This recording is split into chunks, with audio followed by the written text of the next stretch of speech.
ഞാനൊരു ചാനൽ തുറന്നിട്ടിട്ട് ഇത്ര ദിവസം എന്താണ് ഒരു വീഡിയോയും ചെയ്യാതെ ഇരുന്നെന്നുള്ളത് എൻ്റെ ഒരു അനലൈസേഷൻ പീരീഡായിരുന്നു ഇത്. കാരണം എന്താണെന്ന് വെച്ച് കഴിഞ്ഞാൽ, ഒരിക്കലും നമുക്ക് നമ്മളെ തന്നെയും സ്വയം മനസ്സിലാക്കാൻ പറ്റാത്ത ആൾക്കാരാണ് നമ്മൾ. അപ്പം അങ്ങനെ നമ്മൾ മറ്റൊരാളെ ജഡ്ജ് ചെയ്യാൻ പോകുമ്പം അവരുടെ കുറച്ചെങ്കിലും അവരെ പറ്റി ബോധമില്ലാതെ അവരെ ജഡ്ജ് ചെയ്യുന്നതിൽ അർത്ഥമില്ല എന്ന് തോന്നിയോണ്ടാണ്. ഇന്നത്തെ ഫസ്റ്റ് എൻ്റെ വിഷയം ജബ്രി വിഷയമാണ്. അത് കുറച്ച് ഡീപ്പായിട്ട് സംസാരിക്കണം എന്ന് വിചാരിക്കുന്നു.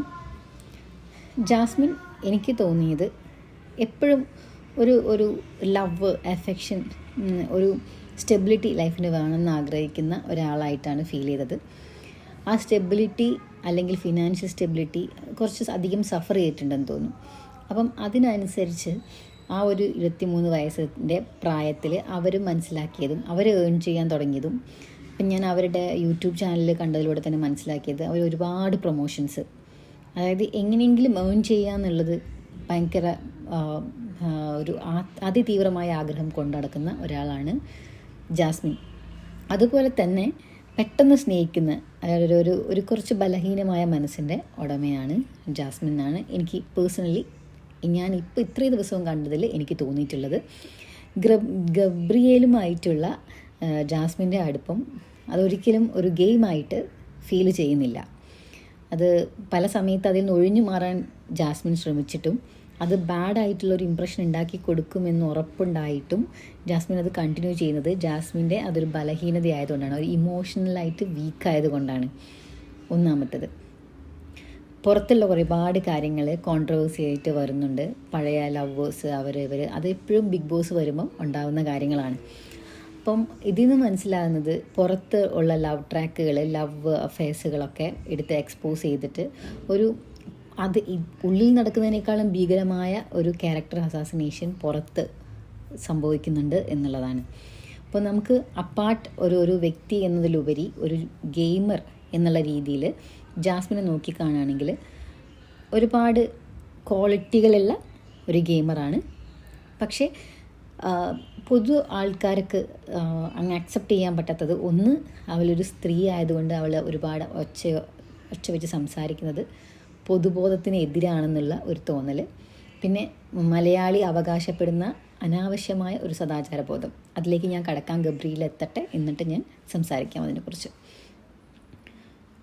അങ്ങനെ ഒരു സദാചാരബോധം നിലനിൽക്കുന്നത് കൊണ്ട്, പിന്നെ ഓൾറെഡി പുറത്തുള്ള ഒരുപാട് സോഷ്യൽ മീഡിയ സുഹൃത്തുക്കളെ വെറുപ്പിച്ചതൊക്കെ അവരെല്ലാം എടുത്തിട്ട് ഇപ്പം അമ്മാനമാടി അവർ മാനിപ്പുലേറ്റ് ചെയ്യുന്നത് കൊണ്ടൊക്കെയാണ് ഇത്രയും ഒരു വെറുപ്പ് ജാസ്മിനിന് കാണുന്നത്. അല്ലാതെ ഒരു അസാധ്യ ഗെയിമറായിട്ടാണ് ജാസ്മിന് തോന്നിയിട്ടുള്ളത്. പിന്നെ ആളുകൾ സംസാരിക്കുന്ന രീതി, ആളുകളുടെ ചില പെരുമാറ്റങ്ങൾ, ചില അവർ കാര്യങ്ങളെ കൈകാര്യം ചെയ്യുന്ന രീതിയൊക്കെ നമ്മൾ ചെറുപ്പം തൊട്ടേ വീട്ടിൽ നിന്ന് പഠിച്ച് ശീലിച്ച് വരുന്ന പെർസെപ്ഷൻ സെറ്റുകളാണ്. അതിൽ നിന്ന് ഒരുപാടൊന്നും മാറ്റി നമുക്ക് ഒരുപാട് ദിവസം, ഒരു 100 ഡേയ്സ്, നമ്മളൊരു 2 ദിവസം കഴിയുമ്പോഴേക്ക് തന്നെ ക്യാമറാസിനെ മറന്നു തുടങ്ങും. നമ്മളൊരു മാരേജ് ഫംഗ്ഷൻ അറ്റൻഡ് ചെയ്യാന്നിരിക്കുക, നമ്മുടെ മാരേജാണെന്ന് വിചാരിച്ചു നോക്കൂ. കുറച്ച് നേരം കഴിയുന്നവരെ നമ്മൾ ക്യാമറയ്ക്ക് നമ്മൾ ഭയങ്കരമായിട്ട് ഫേസ് കൊടുത്ത് ഭയങ്കര അത് ചെയ്ത് ഇത് ചെയ്തൊക്കെ ചെയ്യും. പക്ഷെ കുറച്ച് കഴിഞ്ഞാൽ നമ്മൾ അറിയാതെ നമ്മളത് മറന്നു പോകും. അപ്പം 100 ഡേയ്സ് ഒരു ക്യാമറ മാത്രം ഫോക്കസ് ചെയ്തിരിക്കുന്ന ആൾക്കാർക്ക് തീർച്ചയായിട്ടും ആ ഒരു മറതി ഉണ്ടാവും. പിന്നെ രണ്ടാമത്തെ ആൾ ഗബ്രീനെ വളരെ മോശം കോഴിയായിട്ടും പെണ്ണിനെ തൊടാനും പിടിക്കാനും ഒക്കെ നടക്കുന്ന ഒരാളായിട്ടും ഒക്കെയാണ് ചിത്രീകരിച്ചിട്ടുള്ളത്.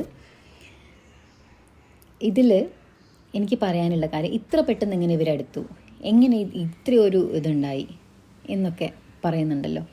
അങ്ങനെയുള്ളവരോടാണ് പറയുന്നത്, 100 ദിവസം മറ്റ് പുറം ലോകമായിട്ടൊക്കെ ഡിസ്കണക്ട് ചെയ്തിട്ട് ഒരു പ്ലേസിൽ കൊണ്ടുവയ്ക്കുമ്പം ഒരുപാട് അൺകംഫർട്ടബിളി ആയിട്ടുള്ള ആളുകളുടെ ഇടയിൽ, മെറ്റീരിയൽസിൻ്റെ ഇടയിലൊക്കെ നമ്മൾ പോയി നിൽക്കുകയാണ്.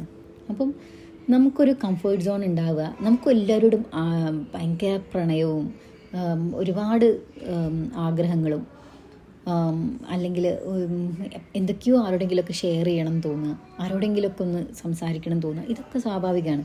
അപ്പം നമുക്ക് നമ്മളെ രീതിയിൽ സംസാരിക്കുന്ന ഒരാളെ കിട്ടുമ്പോൾ സ്വാഭാവികമായിട്ടും തമ്മിലൊരു അടുപ്പം ഉണ്ടാവും. അത് അവർ രണ്ടുപേരും കമ്മിറ്റഡ് ആണെന്ന് ബോധമുള്ളതുകൊണ്ട് അവരത് ഫ്രണ്ട്ഷിപ്പ് എന്നുള്ള രീതിയിലേക്ക് എടുക്കാൻ നിൽക്കുകയാണെങ്കിലും അതിൽ അവർ പോലും അറിയാതെ ഒരു താല്പര്യം മുളപൊട്ടുന്നുണ്ട്.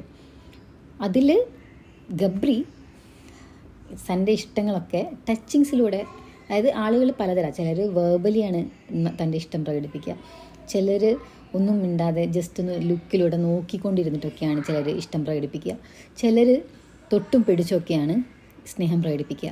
ഈ ഗബ്രി എന്ന് പറഞ്ഞ ആൾ എല്ലാവരെയും സ്നേഹം കൂടുമ്പം ഒരുപാട് ഇഷ്ടം തോന്നുന്ന ആൾക്കാരെയൊക്കെ ടച്ച് ചെയ്തിട്ടാണ് സംസാരിക്കുന്നത്.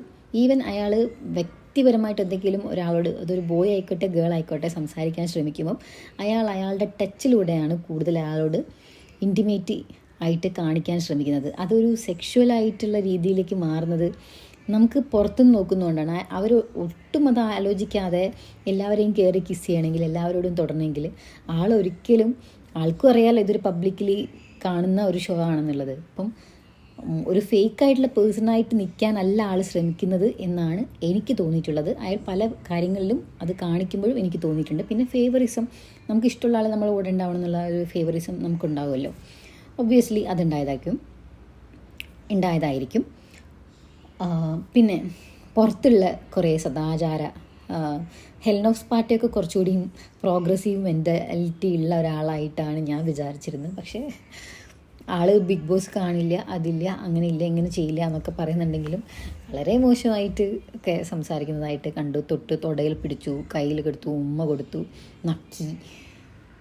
സോ വാട്ട്, എന്താ അതിലൊക്കെ പ്രശ്നം? അത് മനസ്സിലാവുന്നില്ല എന്തുകൊണ്ടാണ് ആളുകൾക്ക് ഇതൊക്കെ പ്രശ്നമാവുന്നതെന്ന്.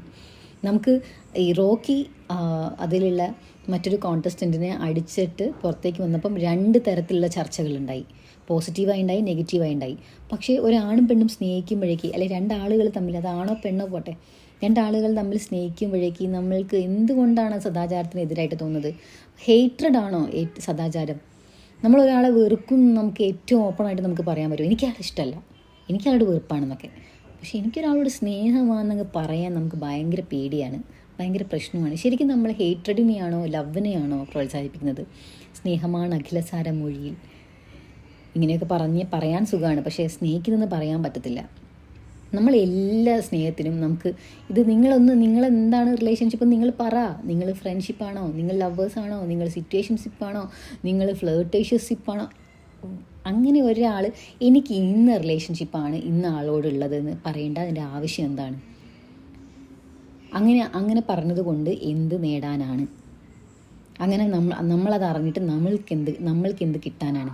ഇനി അവർ തന്നെ സെക്ഷലി ഇൻവോൾവ് ആയാൽ തന്നെ അവർ 2 പേരും മെച്ചുവേർഡ് ഇനഫ് ആയിട്ടുള്ള 2 കപ്പിൾസാണ്. പിന്നെ പുറത്തുള്ള പല ആൾക്കാരും നിങ്ങൾ രക്ഷപ്പെട്ടു, അവർ രക്ഷപ്പെട്ടു, ഇവർ രക്ഷപ്പെട്ടു എന്നൊക്കെ പറയുന്നുണ്ടല്ലോ. നിങ്ങൾ സംസാരിക്കുന്നത് ഒരു 23 years ഉള്ള ഒരു ലേഡി, ഒരു വളർന്നു വരുന്ന ഒരു കുട്ടിയെക്കുറിച്ചിട്ടാണ്.